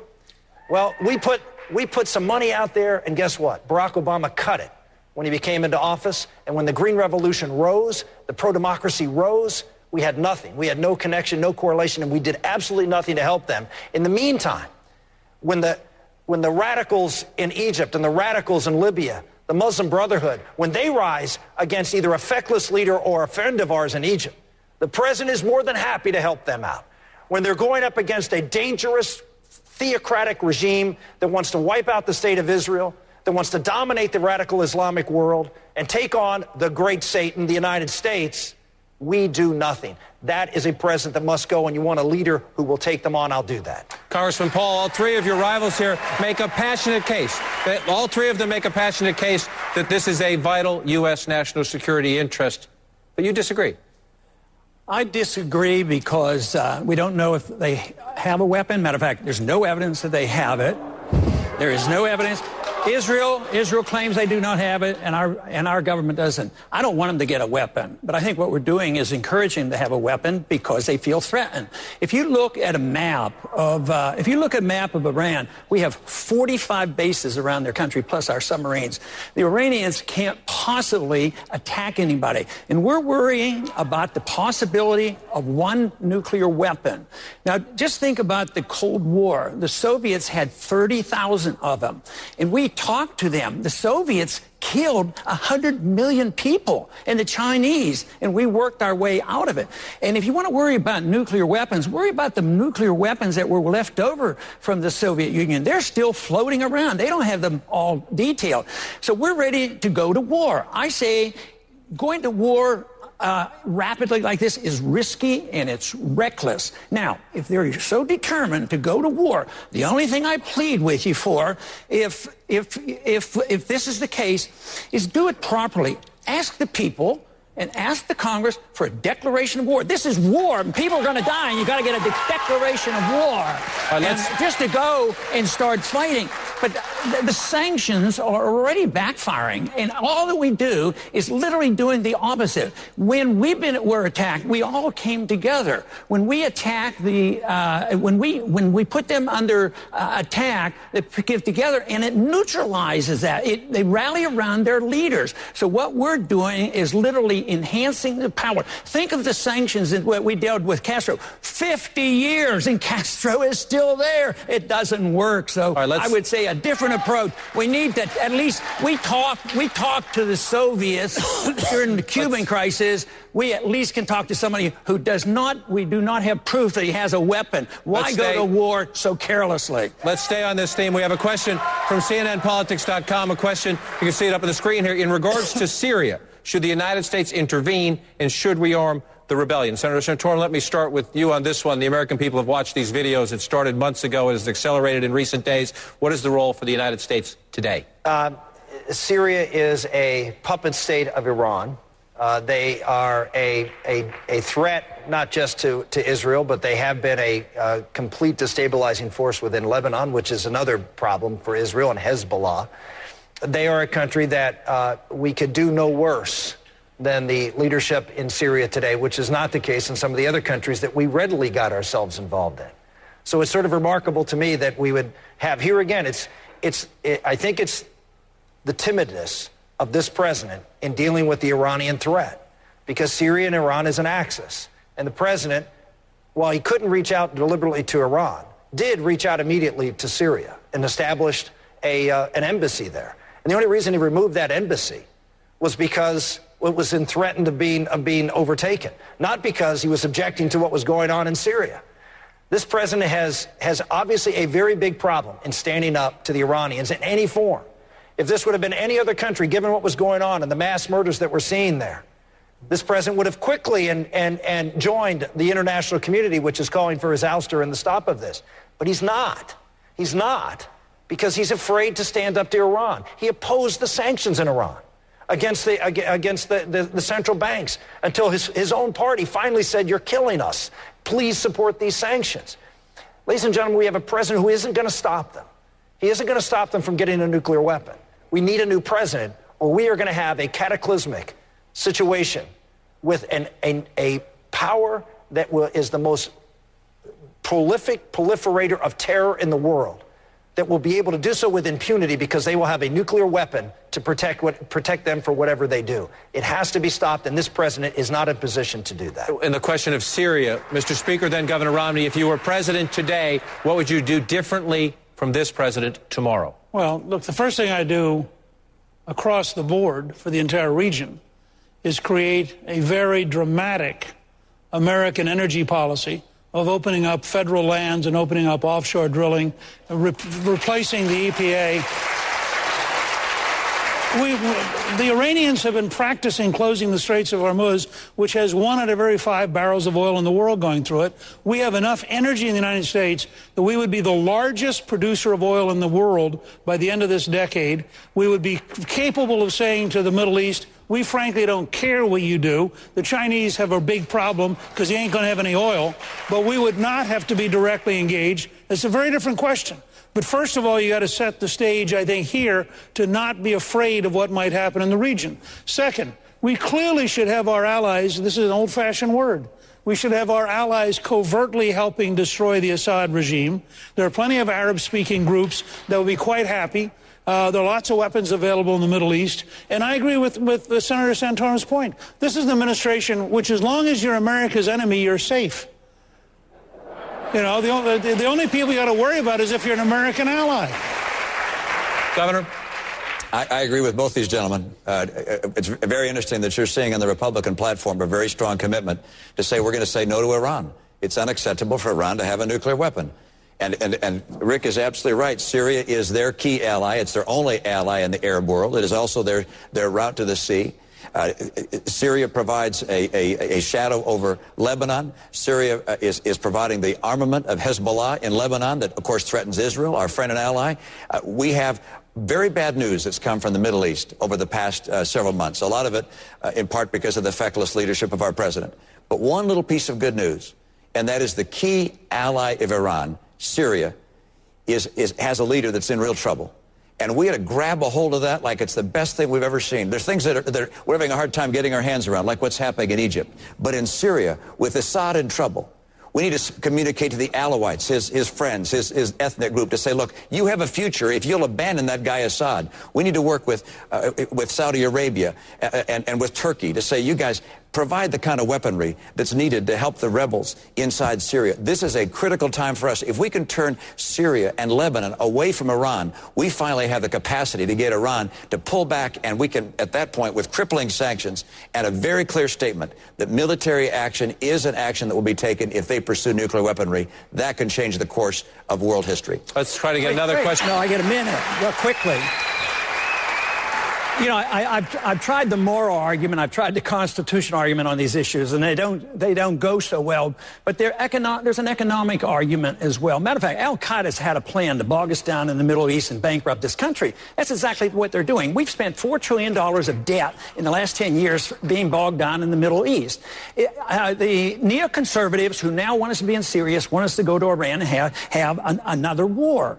And we don't have the money. We're already, today, gasoline hit $6 a gallon in Florida, and we don't have the money. So I don't believe I'm going to get the conversion on the moral and the constitutional arguments in the near future, but I'll tell you what, I'm going to win this argument for economic reasons. Just remember when the Soviets left. They left not because we had to fight them, they left because they bankrupted this country, and we better wake up, because that is what we're doing here. We're destroying our currency, and we have a financial crisis on our hands. Let's take another question from our audience, please. Identify yourself and ask your question. I'm Marcia Crossman from Scottsdale, Arizona. What is your stand on education reform and the No Child Left Behind Act? This came up a bit earlier in the debate. Some of you mentioned it in a general way. Senator Santorum, to you first specifically. What do you do about No Child Left Behind today if you're president? Well, you know what? I supported No Child Left Behind. I supported it. It was the principal priority of President Bush. To try to take on a failing education system and try to impose some sort of testing regime that would be able to quantify how well we're doing with respect to education. I have to admit, I voted for that. It was against the principles I believed in, but you know, when you're part of the team, sometimes you take one for the team for the leader, and I made a mistake. You know, politics is a team sport, folks. And sometimes you gotta rally together and do something. And in this case, you know, I thought testing was, and finding out how bad the problem wasn't a bad idea. What was a bad idea was all the money that was put out there, and that, in fact, was a huge problem. I admit the mistake, and I will not make that mistake again. You have someone who is committed. Look, I'm a homeschooling father of 7. I know the importance of customized education for our children. I know the importance of parental control of education. I know the importance of local control of education. And having gone through that experience of the federal government involvement, not only do I believe the federal government should get out of the education business, I think the state government should start to get out of the education business and put it back to the state, to the local, and into the community. Governor Romney, you were a governor. You had to deal with this law, so weigh in. And as you do, it's designed, like it or not, to help the public school system, which has struggled. Senator Santorum just the other day called public schools in this country factories. Well, I'm not going to comment on that unless you'd like to. With regards to your question, I came into a state where Republicans and Democrats had worked before I got there to make some very important changes. They said that they were going to test our kids every year. They said to graduate from high school, you're going to have to pass an exam in English and math. I was the first governor that had to enforce that provision. There were a lot of people that said, oh, no, let people graduate even if they can't pass that exam. I enforced it. We fought it. It was hard to do. We added more school choice. My legislature tried to say no more charter schools. I vetoed that. We overturned that. With school choice, testing our kids, giving our best teachers opportunities for advancement. These kinds of principles drove our schools to be pretty successful. As a matter of fact, there are 4 measures on which the federal government looks at schools state by state. And my state's #1 of all 50 states in all 4 of those measures, 4th and 8th graders in English and math. Those principles, testing our kids, excellent curriculum, superb teachers, and school choice, those are the answers to help our schools. And with regards to No Child Left Behind, the right answer there, this President Bush stood up and said, you know what, the teachers' unions don't want school choice. I want school choice to see who's succeeding and failing. He was right to fight for that. There are things that should be changed in the law, but we have to stand up to the federal teachers' unions and put the kids first and the unions behind. Mr. Speaker, on that point, this is a conversation about what is the proper role of the federal government in the education issue. To the point the governor just raised about teachers' unions, you have complimented President Obama to a degree on that issue, saying he had some courage to stand up to the teachers' union. You went on tour with Al Sharpton and this president's education secretary in support of the multi-billion-dollar Race to the Top program that is essentially, I think they use stimulus money for it, but incentives to states, to schools that perform and that enact reforms. What we did is we went around, including Tucson in this state, and we talked about the importance of charter schools, which was the one area where I thought the president did, in fact, show some courage, being willing to go into Philadelphia or into Baltimore or in a variety of places and advocate. We were in Montgomery, Alabama, for example, and say charter schools are an important step in the right direction. There are 2 things wrong with the president's approach, and the reason I would, frankly, dramatically shrink the Federal Department of Education down to doing nothing but research, return all the power under the 10th Amendment back to the states. And I agree with Rick's point. I would urge the states then to return most of that power back to the local communities, and I'd urge the local communities to return most of the power back to the parents. I mean, I think the fact is we bought over the last 50 years 3 huge mistakes. We bought the mistake that the teachers' unions actually cared about the kids. It's increasingly clear they care about protecting bad teachers. And if you look at LA Unified, it is almost criminal what we do to the poorest children in America, entrapping them into places. No Nation Left Behind said if a foreign power did this to our children, we declared an act of war because they're doing so much damage. The second thing we bought into was the whole school of education theory that you don't have to learn. You have to learn about how you would learn. So when you finish learning about how you learn, you have self-esteem because you're told you have self-esteem, even if you can't read the word self-esteem.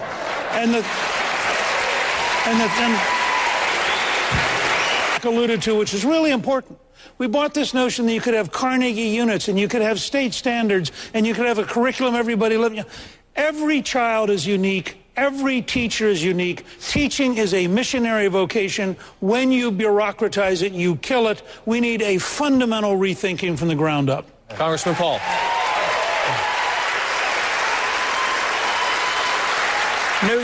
Newt's going in the right direction, but not far enough. The Constitution is very clear. There's no authority for the federal government to be involved in education. There's no prohibition in the Constitution for the states to be involved in education. That's not a bad position, and we can sort things out. But once again, the senators was for No Child Left Behind, but now he's running for president. Now he's running to repeal No Child Left Behind once again. But and he calls this a team sport. He has to go along to get along, and that's the way the team plays. But that's what the problem is with Washington. That's what's been going on for so long. So I don't accept that form of government. I understand it. That is the way it works. You were with the majority, you were the whip, and you organized and got these votes all passed. But I think the obligation of all of us should be the oath of office. We should take, and it shouldn't be the oath to the party. I'm sorry about that. But it isn't the oath to the party. It's the oath to our office to obey the law, and the law is the Constitution. Gentlemen, thank you. One more break. When we come back, the final question of what could be the final Republican debate.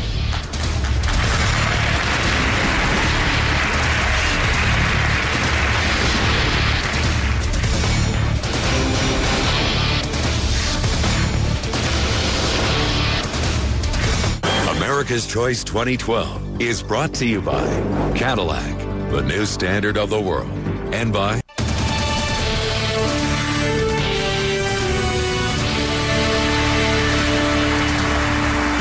Welcome back to the Mesa Arts Center, our Arizona Republican presidential debate. The four contenders on stage tonight. Gentlemen, our time is short, so one last question.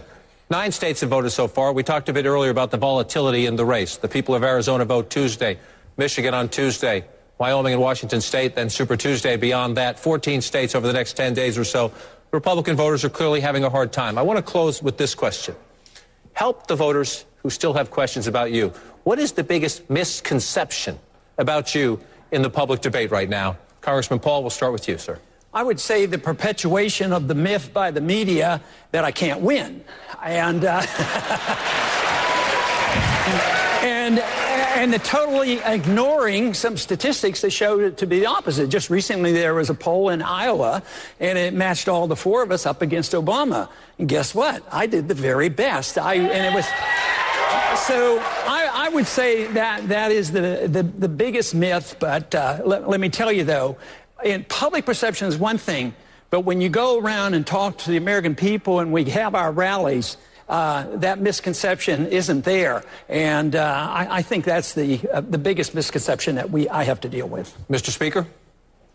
I think that the fact is that the American public are really desperate to find somebody who can solve real problems. I think that's why it's been going up and down and why you've had all sorts of different folks as front runners.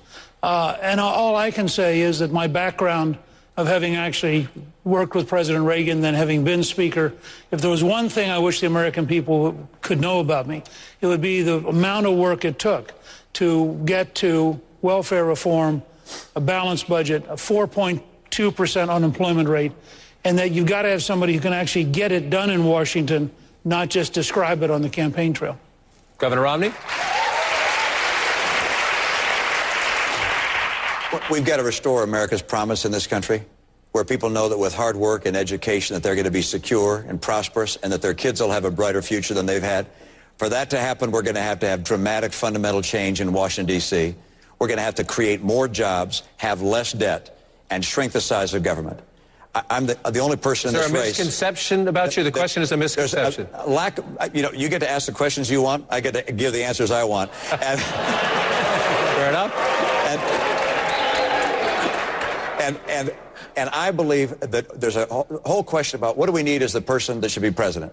What's their position on this issue? Who can be the toughest going after Obama? But what we really need, in my opinion, is to say who can lead the country through the kind of fundamental change we have in front of us. And we have people here who all have different backgrounds. I spent 25 years in the private sector. I worked in business.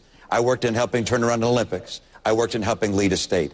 I believe that kind of background and skill is what's essential to restore the American promise. If people think there's something else in my background that's more important, they don't want to vote for me, that's their right. But I believe I have the passion, the commitment, and the skill to turn America around, and I believe that's what's needed. Senator Santorum.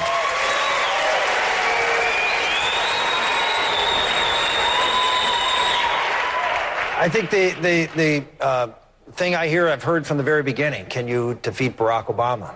And if you want to look at the people on the stage, we're going to be running against a president who's going to have the national media behind him. He's going to have more money, a lot more money, because he isn't having to spend a penny in the primary. So he's going to outspend whoever it is, and he's going to have that national media on its side.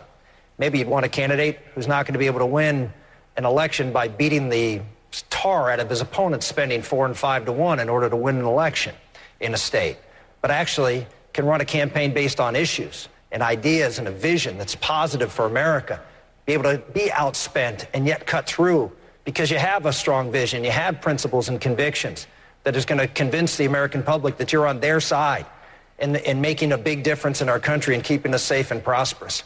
So we're looking for I think people if they're looking for someone who can do a lot with a little, run a campaign on a shoestring and win a bunch of states and rise in the polls. You're looking for someone who can take what's going on in Washington and look at what went on my campaign and see someone who can do a lot with a little. That's what we need in Washington, not just after the election, but we're going to need to have that before the election. And I'm the best person from a state which is a key swing state, from a region of the country which is going to decide this election, right across the Rust Belt of America.